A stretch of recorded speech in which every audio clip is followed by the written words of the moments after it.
going on, guys? Welcome back to another episode of the Second Opinion Podcast, episode 169. My name is Celeb, and this is a solo cast, and I do want to say I apologize about the long wait time in between episodes. It has been a crazy past couple of months. The last 3 months, it's been on and off. I had a back injury just recently, just for a couple of days. I was down and out. I planned on recording a couple of days ago. I couldn't do it then.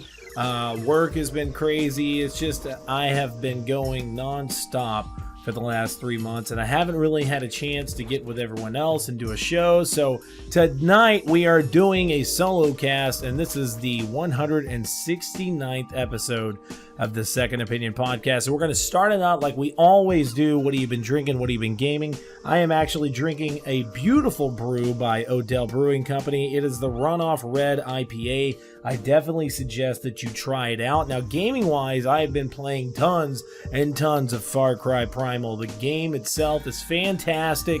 It is a breath of fresh air when it comes down to the first-person experience that you really get in Far Cry. Over the last couple of games, I kind of got a little tired of it.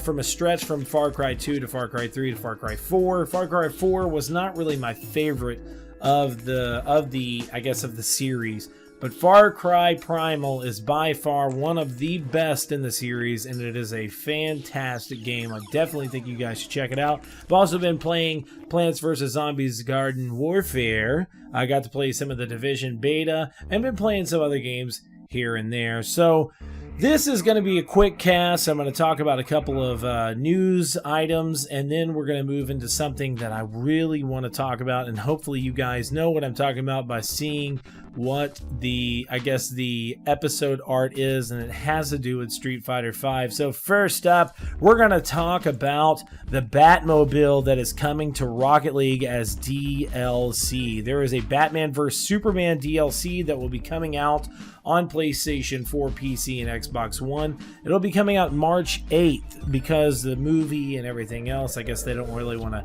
give anyone too much of a jump. It's not like it's going to be any type of spoilers for the movie, but like I said, the developers from Rocket League and Warner Brothers are teaming up and making a Batman vs. Superman Dawn of Justice related DLC pack, and this will have the iconic Batmobile. There will also be 3 exclusive antennas with Batman symbol, Superman symbol, and a Wonder Woman symbol, and this will be $199. That's pretty cheap. There's also, with this pack, I think there's going to be a Gotham City themed park that you'll be able to play at as well. That would be pretty awesome. I'm really excited to see that. So next up on news, Naughty Dog says use of Assassin's Creed 5 artwork was a regrettable mistake. Actually, it's Assassin's Creed 4. I apologize about that, but it was a regrettable mistake. There was a story trailer that was released just a couple of days ago, actually yesterday, I think. And in one of the scenes, it pans up to right above a fireplace, and it showed this little bit of artwork, kind of like an arched mountain. There was a beach, and there was a boat. Well, one of the developers from Assassin's Creed 4 has actually looked at this. It was Black Flag. Looked at this artwork and was like, wow, Uncharted using the Assassin's Creed 4 artwork in their trailer. I get the Thief title now. And a few other people had tweeted out saying, thanks for the homage. But the Naughty Dog team has actually released a statement saying, in our eagerness to get the story trailer out, we made a regrettable mistake and did not thoroughly vet the artwork used in the game. We have already updated the trailer. We hold all artists in the highest regard and take full responsibility for the mishap or mistake. We want to sincerely apologize to everyone at Ubisoft and the Assassin's Creed team, the original artists, and our fans, Naughty Dog. And that's pretty awesome that they actually came out and said, hey man, we screwed up. We were trying to hurry up and we found something online and used it because it kind of looked like the island that there's going to be a certain island that has these archways.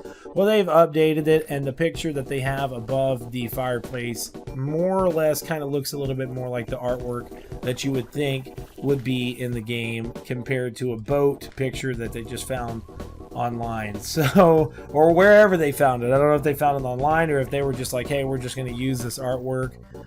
Maybe they searched online for island artwork, and that's one of the first things it picked up. But the only thing is they cropped out the pirate that was in this picture. In the original artwork, it actually showed a man standing next to the boat. Well, the man was cropped out, so I'm wondering if they were more or less kind of like, wait, let's just hurry up and get this through. Maybe nobody will notice.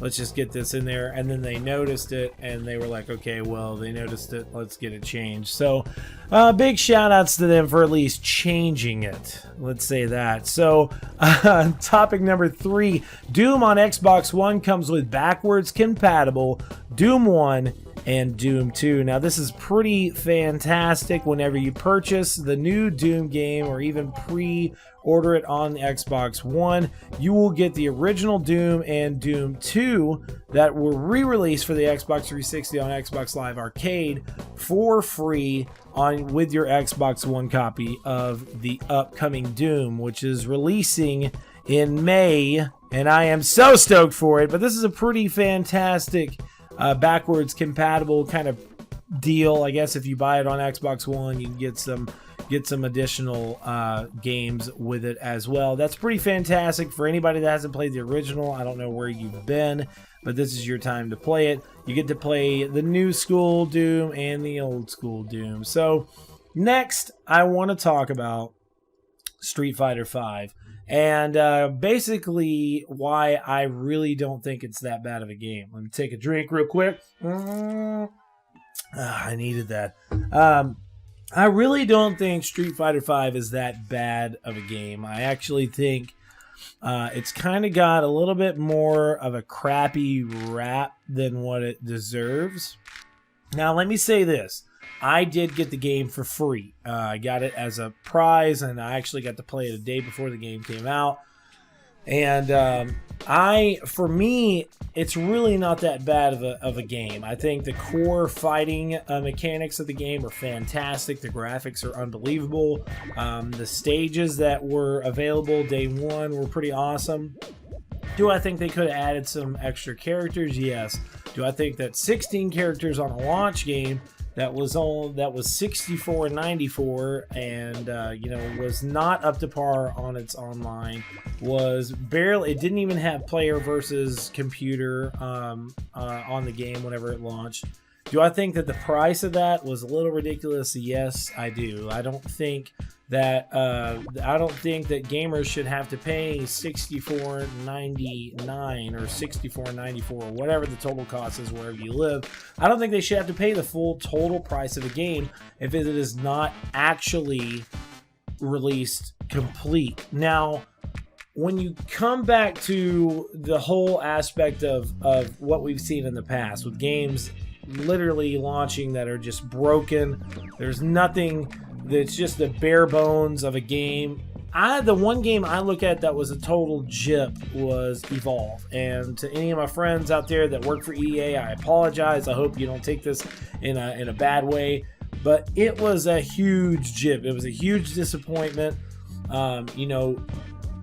I was thinking that there was going to be this big story mode. There was going to be something here and there. There's going to be some type of co-op, a heavy multiplayer aspect. But day one, you get 4 characters, you get to play with 2 monsters, and that's it. I mean, it's a rehash over and over and over again. You kill the monster, or you're the monster and you kill the guys. You kill the monster, or you're the monster and you kill the guys. It's the same thing that was happening constantly. And then to add on to that, you can pay for the season pass, but day one, they uploaded the cheat DLC to where you can get all the characters and all the upgrades just by paying one single price.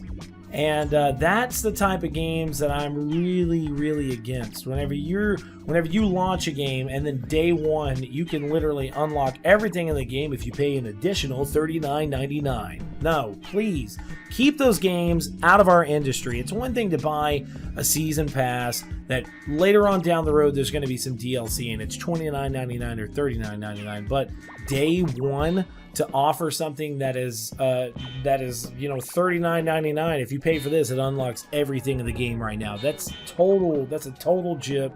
It totally aggravates me. It really gets under my skin. So whenever I see people complaining about Street Fighter V, I understand where you guys are coming from in the aspect of, well, the online sucked. You couldn't connect to a game at all. There's no player versus computer. Yes, totally agree with you guys. They shouldn't even launch the game until June. They should have just launched it in June and everything would have been released. Everything would have been cool. No complaints, no problems, no nothing.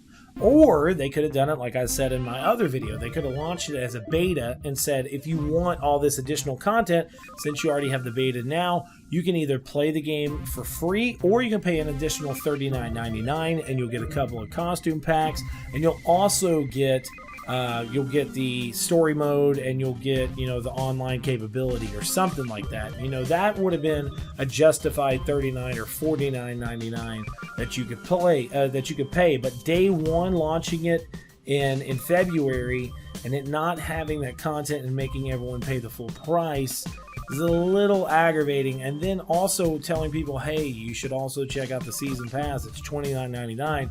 It's not really going to be that big of a marketing pool. You're not going to be able to push the season pass whenever the game that launched at $64.94 is, well, let's say $59.99. It launched at a full retail price. It still doesn't have all the things that you said it was going to have. So to push the season pass just really doesn't make sense to me at this time. But like I said, in my own perspective, I actually think the game is fairly good, and I think it's probably one of the best Street Fighter games to come out as of when I say that, I'm speaking of the actual mechanics of the game, the graphics, and the speed.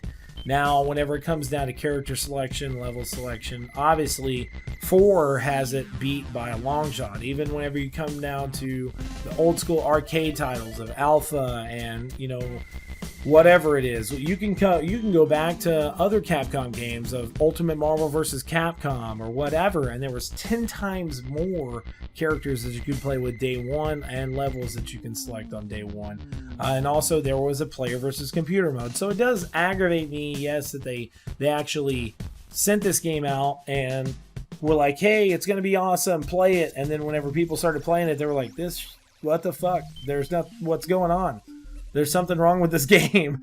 It's not connecting. It's not doing this. It's not doing this. So it was a bit aggravating. But at the same time, I look at it from my perspective to where I actually got the game for free. And I didn't have to worry about paying that cost. So I'm more kind of leaning in a positive aspect of. But I can see why people, gamers in general, are upset about the game. So that's pretty much it. I just kind of wanted to give my thoughts on Street Fighter V and tell you guys that we're back. Talk about a couple of news things. Make sure to check us out at secondopinionpod.com for the latest and greatest gaming news, previews, and much more. And I just want to tell you guys from the bottom of my heart, thank you so much for tuning into this video. Make sure to comment, like, and subscribe. And check me out on Twitter at S0LEB. Shoutouts to all the Second Opinion supporters. Shoutouts to Jen, Skelly, Toaster, my wife Dara, TJ, everybody. James Bolts listens to every episode. Thank you so much, guys, for all the love and support, and I hope you have a wonderful gaming-filled night. Peace out, guys.